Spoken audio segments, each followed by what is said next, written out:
It's almost Halloween time, and these are the scariest places where you can take a first date. Don't do it. Hold on.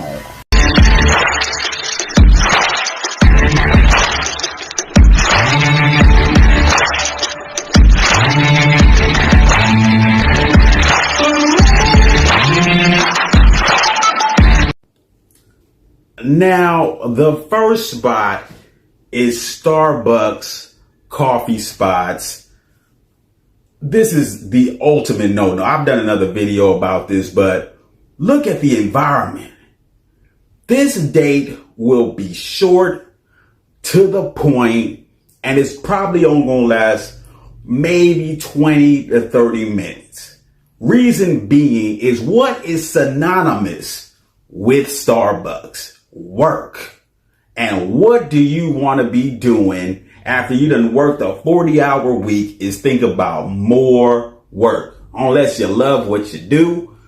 But with most people that's on the grind, they just see Starbucks as a place to get some damn coffee, go so they can get energy for the rest of their day. So when you take a woman to Starbucks and she sees laptops and she sees people hustling and bustling, the first thing she gonna think about is, let me get the hell up out of here. And with you, that is gonna be projected onto you. So these dates don't last more than 20 to 30 minutes. She's gonna be like, I gotta be out. She won't know why she needs to be out, but it's gonna be a trigger for her. Most women will tell you, oh, there's nothing wrong with a Starbucks date. Oh, there's nothing wrong with a coffee date. But look at all these boring ass people up in here. You don't want to do it. You are playing to the subconscious, not the conscious. You are playing to the limbic brain, not the neocortex. You have to be in a space to be like, this ain't it. You know it's going to be 20 to 30 minutes. You know it's not going to be no romance. It's going to be whack to the whack to the whack to the whack to the whack. Don't ever do Starbucks coffee dates. They don't work. They're going to be like 30 minutes. She's going to be out. Next spot. Now, bowling, activities, miniature golf. No, don't do it. Don't do it. The reason why these are bad dates is because it's too friendly. There's not enough sexiness in the room. It's a whole bunch of families, kids running around or whatever. You got to be yelling. You got to put on some stanky ass shoes. You don't want to be in an environment like this if you really trying to holler at a female. There's all kinds of things going on, noises in the background. You can't tell what she's saying. And then it gets into this whole competitive thing. And you see in the movies, they be like, oh, let me give you the ball and I can touch your shoulder. And that shit don't work in real life. In real life, it's just going to be the outcome of these dates are going to be, you're going to kick it with her till the end of the game. And she's going to be like, I got somewhere to go. I got work in the morning. And she's going to tell her homegirls like, okay, how was the day? Oh, she's going to say it was cool. He was nice. That's the energy you get from dates like this. I don't suggest them. They don't work. They're usually in the daytime. I mean, even if you go to one of them cooler bowling spots, this is more for like a girl you already been kicking it with and y'all trying to find something to do. First dates, don't do it. It's whack. It's whack. It's whack. Don't do it. The energy's going to be about as long as the game permits, then she's going to be out and do some real shit with the dude that she really feeling. So don't do these type of dates. They don't work. Like I said, they cool. They may get you on a second date, but for the most part, it don't step you into another category. Don't do these type of dates. More than likely, a kiss may or may not happen. It's not going to lead to it. Your conversation got to be really, really heavy. And it's hard to do it when people are throwing 1,000,000-pound bowling balls every day and wearing kids are running around. Don't do it. This is whack, whack, whack. And now the movies. The movies is America's pastime. And if you want to get passed up on a date, this is where you take a woman, especially on a first date. Reason being, there is no conversation happening for 2 hours, and conversation rules the nation.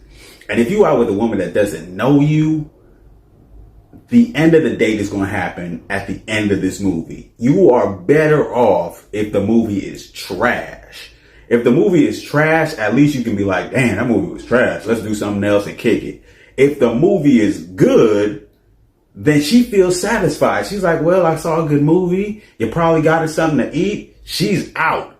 And she's connected to that food and Michael B. Jordan. Yo ass is an afterthought. She's just like, I didn't really get to talk to him. I don't really know him. I saw a good movie.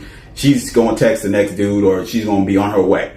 Movies are absolutely terrible. It's almost like you giving the star of the movie your role and he's playing a position. After that, it's a wrap. Don't take her to the movies on a first date. It is whack. It is trash. She's going to leave right after the movie. You have to do something where you can get your mouthpiece working. Hikes. Now, I live in Los Angeles, and that's all we do is hike. But you don't do them on the first date. Now, fellas, you have to understand, women are going to agree to go on a hike on a first date. Because in theory, it sounds fun. You outside, you're doing your thing. But in practice, it just don't work. Because you look at this hill. You're going all the way up this hill. You're going to be sweaty. She's going to be tired. She's going to be irritated. She hasn't been able to eat for the most part because she probably didn't eat that much because she wanted to do a hike. She's going to be sweaty. She's going to be feeling nasty. By the end of the day, she's going to be like, she's going to give you a high five because, hey, we made it. And then she's going to give you one of these little fake hugs. She's going to give you like, oh, I don't want to touch you because I'm sweaty.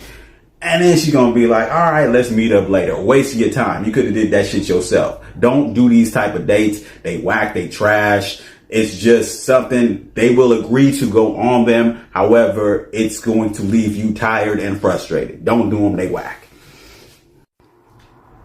Formal dates at nice restaurants, expensive restaurants for a first date. Don't do them.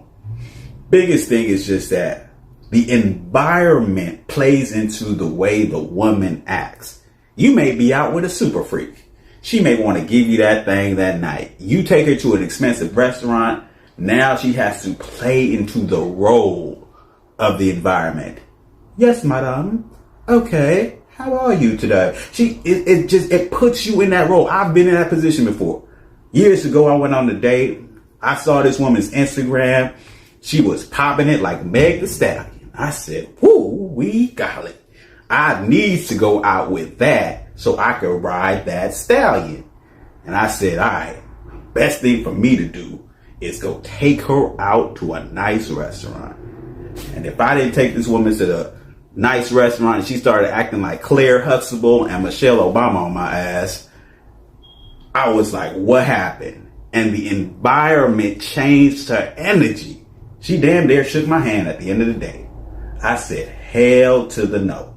These things make you put you in a space where the woman feels like she has to be formal, super, super unconventionally formal, almost like a job interview. And that's not the energy you want on a first date. You want it to be relaxed. You want it to be chill. You want to kick it. Don't do formal dates. It brings out formal energy from a woman. Now we're getting closer. We're getting closer. A sports bar. Now, a sports bar is a cool spot to take a woman. One, because it's an adult environment, right? She's already going to be relaxed. She's already going to be chilling. More than likely, if she drinks, she's going to be like, all right, cool, I'll take a drink. Now, there's pros and cons to a sports bar. Because the pro is she's going to get turned up. The con is she may get turned up. You may not want to hear that story where she was eating that thing in college and telling you all this. Or she doesn't drink that much and she gets buzzed quick and she gets they get big margaritas and stuff like that. So it's a pro and a con. And she may be a cool female but have a bad night. or the biggest thing, you may be drinking and then you talk yourself out the game because you get too loose. So if you're going to go to a sports bar, you got to do the drinking in moderation. You got to keep it cool. And these type of dates can lead to, okay, let's go to the next spot. She feels cool. She feels comfortable. This, in the scale of 1 to 10, I would say like, this is a cool little like a B. You know what I mean? Because she's going to be like, all right, you can talk, you can kind of kick it. She's going to be relaxed. She's going to be cool. And you can get to the next level with the sports bar. I think it's a cool spot, and it's inexpensive. And I think the energy could be right with the sports bar. Plus you can watch the game, and it's a cool little vibe. So, but you have to be careful because these type of dates can go far left if the drinking goes too far, especially for the fellas. Now this is the first date spot right here. A sexy lounge. Now you see, first of all, they pay attention to the lighting, the ambiance, the view, the drinks, the space. Everybody's in their own little space, right? Already the energy's gonna be right. Because these are the type of dates, where she says, what do you want me to wear? And you could tell her to wear a little sexy cocktail dress. It's going to be cool. It's going to be fly. 2, a lot of sexy lounges, ironically enough, are inexpensive. They got cool little menus because they don't really serve big meals because it's not that spot. It's more about the conversation. It's more about the vibe. So it's like specialty drinks. And it's more about you getting to know. Like these places are built for a vibe to have sexual energy. The music is going to be cool. The people are in position to even get the game for you. So even like the waiters, the waitresses, they energy has to be like, okay, we helping you take this thing to the next level. So out here in LA, there's a lot of little lounges and bars that have this type of vibe. Now, if you're in a small city, you got to find the sexiest spot. Lighting is key. The vibe, it has to be on point. In an environment like this, the conversation is going. So what do you do today? How do you do? I'm telling you my thing. You telling me my thing. Now, subconsciously, she feels like, okay, I'm in one of these little sexy movies. I feel good, especially you coming correct. You got the lineup on point. You smelling good. You looking good. A lot of times the food, like I said, it's gonna be like calamari. She gonna have her little wine. You gonna have your little. The vibe is gonna be crazy. Now the romance is gonna start popping off just a little bit, and now she feels appropriate to take things to the next level. She feels appropriate to be sexual. She feels appropriate to have a nightcap because this is what the vibe tells her. It all just makes sense. It just makes sense. Even when she tells her homegirl, girl, he took me out to this spot. It was sexy. We started drinking. Girl, one thing led to another, but he cool. I mean, I let him hit it, but I don't usually do this and da da da da da. But it was cool. And it's gonna be perfectly fine. And she's still gonna kick it with you. This is what you need. The sexiness, the vibe. This is what brings it out. Not at no bowling alley, not at no Starbucks, not at no hike. This is what does the trigger. And then you progress. You build off that. Because once you take off from here, it's like a spaceship. Once you in space, you cool. You let the jetpack, you chilling. Now once you taking it to this level, you done hit it a couple times, you cool. Now you can be like, let's go take a hike. Now, you know what I'm saying? We can do the little bowling thing. We can really do, but it needs to start here. It needs to start here. It's surgical, fellas. This is what you need to do. Take them to these type of spots. You gonna be cooling and make sure what you're saying is cool. You listening. You really zoning in. This is what's gonna do it. A black man's guide to escape the friend zone. Let's do it. this shit with Mariah.